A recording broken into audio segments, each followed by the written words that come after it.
Oh yeah, since you all keep on screaming at me saying I don't recommend underrated stuff anymore, I'll do a series of it. I'm gonna do 3 videos with each video counting down 10 underrated romance anime from each decade. And right now, we're going back in time to the 2000s. So here are the 10 best underrated romance anime from 2001 to 2010. Let's go!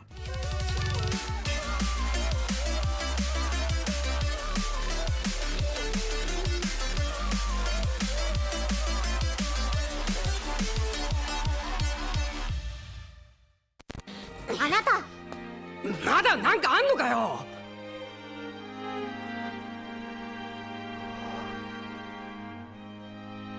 降りられなくなっちゃったの。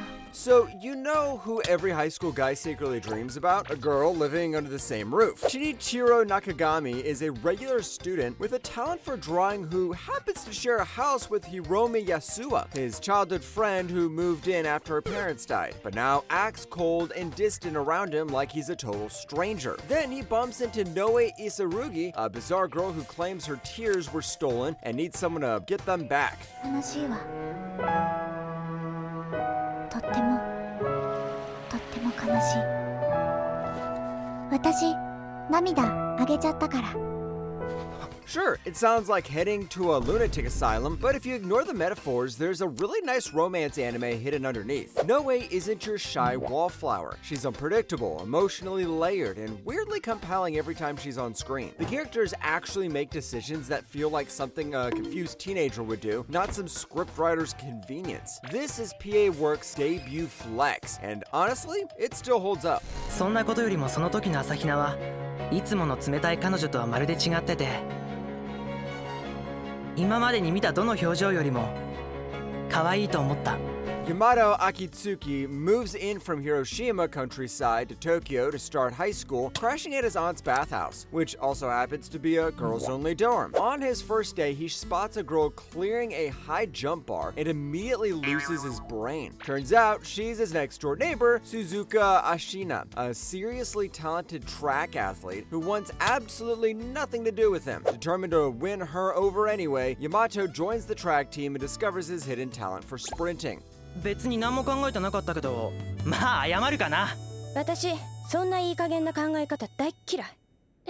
What makes Suzuka actually work is that the characters behave like people who genuinely don't have it figured out. Yamato will say the wrong thing, do the wrong thing, and then do it again. Not because the writing's lazy, but because that's exactly how a clueless teenage guy acts around a girl he's obsessed with. Oh, come on. Don't give me that look. You've been a clueless teenager in your life. Suzuka herself is cold and guarded, but there's a real reason behind it, and it's not just a personality trait. Sure, it's a slow burn romance, but it's totally worth it. この世界を救って。正解で、じゃあ水泳部の PR ビデオに出てくれ。 Yep, it's time for a mecha anime. Code Geass, Gurren Lagann, Evangelion. 2000s were basically the golden time for mecha anime. This is about Kyosugoru, your average high school kid desperately trying to keep his dying swim club alive, when a beautiful girl named Shizuno shows up, kisses him out of nowhere, and boom, he's suddenly piloting a giant mech called Zegapin in what looks like a war-torn alternate reality. What he thinks is a video game turns out to be way more. Humanity is extinct. The real world he knew is a quantum computer simulation, and the actual remnants of the human race exist only as data on servers that alien robots are actively trying to delete. おかえりなさい、今日。 Yes, that's a bit of information overload, but man, this was so awesome. It's like watching a mix of Darling in the Franxx and The Matrix. The sci-fi isn't just window dressing. It forces every single character to confront what makes life worth living when your entire existence could be wiped from a hard drive. Kyo starts as your typical loud, hot-headed jock, but watching him slowly crack under that weight, using his cheerful persona to mask the dread underneath, is surprisingly compelling. The romance between him and his childhood friend Ryoko is also quietly pretty wholesome and a little devastating too. 開いてるだろおもちゃじゃないですか。宇宙飛行士ってのはな、みんなおもちゃ開くんだよ。知ってんだろうが。ください。なんだと？不思議のくせに。It's 2075, and space travel is as normal as catching a bus, but also just as messy. Ai Tanabe is a bright-eyed new recruit at Technora Corporation, designed to the debris section, basically the garbage collectors of outer space. Her team hauls junk between Earth and Moon, orbits on a beat-up ship they call the Toy Box, alongside their underfunded, understaffed, and deeply underappreciated crew, including the hot-headed Hachimaki, who wants nothing more than to own his own spaceship someday. 船乗りなら型番で呼ぶな。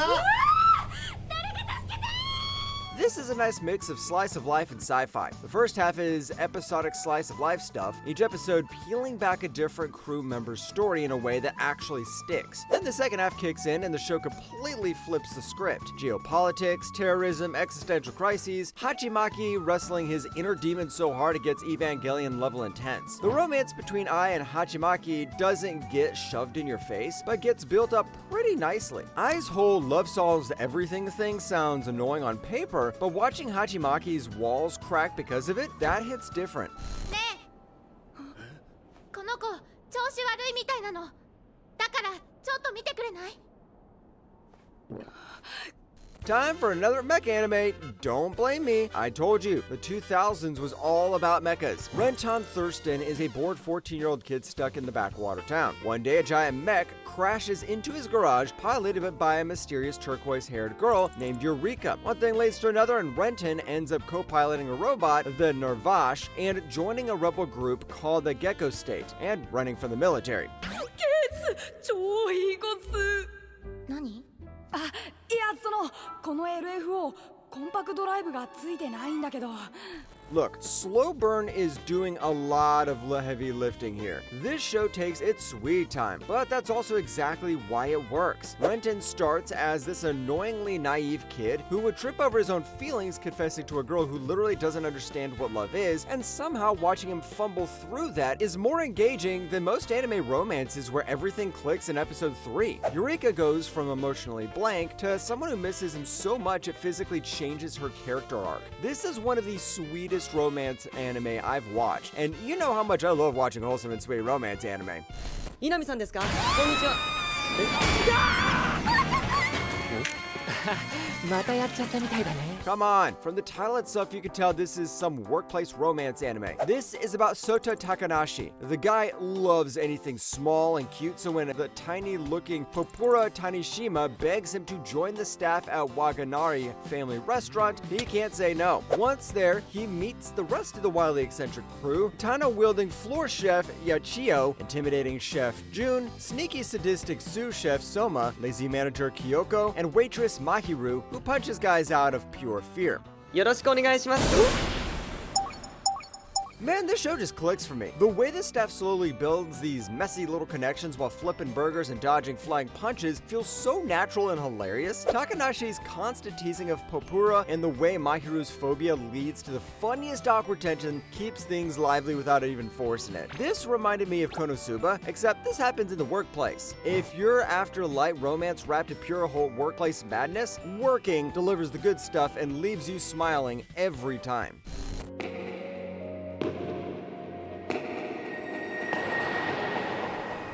日村優さん私今でもあなたのこと憎んでいます Time for 2 stories instead of 1. In the past, the studious Himura Yu focuses only on staying top of his class at Ottawa Academy, until he runs into mysterious Amamiya Yuko, who somehow knows him from a childhood he'd rather forget. Their reunion drags up some pretty bad memories both of them cannot escape from. In the present day, laid-back violinist Kuze Shuchi acts like a player who wants to be left alone, but Hayama Mizuki refuses to back off after hearing him play.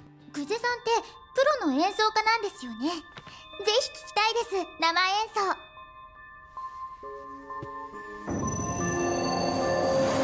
Now, there is a prequel to this called F, A Tale of Memories, and even though it isn't something like the second season, you still get to watch the original to understand the story better. And this one's a masterpiece. I sat through this one after the first season, and damn, it hit harder than I expected. The way the two timelines weave together without feeling forced keeps you locked in, and those violent scenes with Kuze Mizuki actually made my chest tighten every time. Yu and Yuko's story digs into guilt and second chances, And sure, it piles on the drama, but there are some really good moments and some heavy payoffs that make it all worth it. おかえりなさい。遺跡の発掘はどうだった？怪我は？熱とか出なかった？ご飯ちゃんと食べてた？はい、大丈夫でした。 Sakura and Sayorin live a peaceful life in the desert kingdom of Klo, where their budding romance faces some serious disapproval from the king. Everything flips when Sakura suddenly loses her memories in the form of scattered feathers across countless dimensions. Sayorin strikes a deal with the space-time witch Yuko and sets off with a ragtag crew, Mokona, the dimension-hopping fluffball, the easygoing mage Faye, and the hot-tempered ninja Kurogane, to track down every last feather and save the girl he loves. 私のことちょっとでも考えてくれてるかなって。考えてるよ。 I love some hard fantasy anime like this one. Instead of borrowing traditional fantasy tropes, this goes full-on magical mode. And I love it when anime does that. Sayorin's determination to protect Sakura no matter the cost actually shows through every risky choice he makes. And the way the group slowly turns into some real found family makes the quieter moments hit harder. And the soundtrack is by Yuki Kajuriya, the queen of anime OSTs, so you can't complain. いきなりだったからびっくりしましたよ。立花君だったら飛び入りでも OK かなと思って。だって立花君優しいから。Junichi Tachibana got stood up on Christmas Eve 2 years ago, and it left him scared to show his real feelings to anyone. Now in high school, he gets a fresh shot at romance with 6 different girls. The flirty popular upperclassman Haruka, who loves cute stuff, his teasing childhood friend Kaoru, the super shy transfer student Sei, the straightforward swim team girl Ai, and the laid-back sweets-loving Rihoko. And the perfect class rep, Tsukasa, who hides a cheeky side. Each story plays out in its own short arc where Junichi chases one girl at a time and gets a Christmas payoff. 僕、森島先輩のことが好きです。本気？はい、本気です。 Now this is how you should do a harem anime. Instead of shoving 6 girls at once, we get an arc with each one and it resets in the next arc. The arcs feel fresh because the reset lets you see totally different vibes and chemistry each time. And some of them hit surprisingly sweet without going overboard. The interactions feel natural, like actual high school flirting and misunderstandings that make you grin or root for the couple. This is what I wish other harem shows like Fruits of Grisea followed. まあできたらできたでいっか。そしたら誠、俺と付き合えば。だからその話は。 And we're finishing off with a movie, and it's about time travel, and you know how much I love time travel. Makoto Kono is a typical high school girl in her final year, stressing over her future while hanging out with her 2 best guy friends, Chaiki and Kosuke. One day, she accidentally gains the power to leap through time by jumping into the air. At first, she uses it for silly stuff like acing tests, dodging embarrassing moments, or replaying fun days with her buddies. But every jump starts messing with the people around her, forcing her to face the fact that small changes ripple out in ways she never expected. 悪い、無理だ。え？俺、明日から姿消すから。なんで？ Yep, this is the butterfly effect, the anime. And what splits apart this and shows like Steins Gate is how this mixes in the whole time travel stuff with romance way better than whatever the heck Attack on Titan did. What really stuck with me is how the story shows Makoto slowly realizing she can't freeze her comfy life forever. Her friends are moving on, feelings are getting complicated, and trying to dodge every awkward conversation just piles up bigger problems. The romance also sneaks up naturally through all the chaos, and all of that makes this one of my favorite romance anime of all time.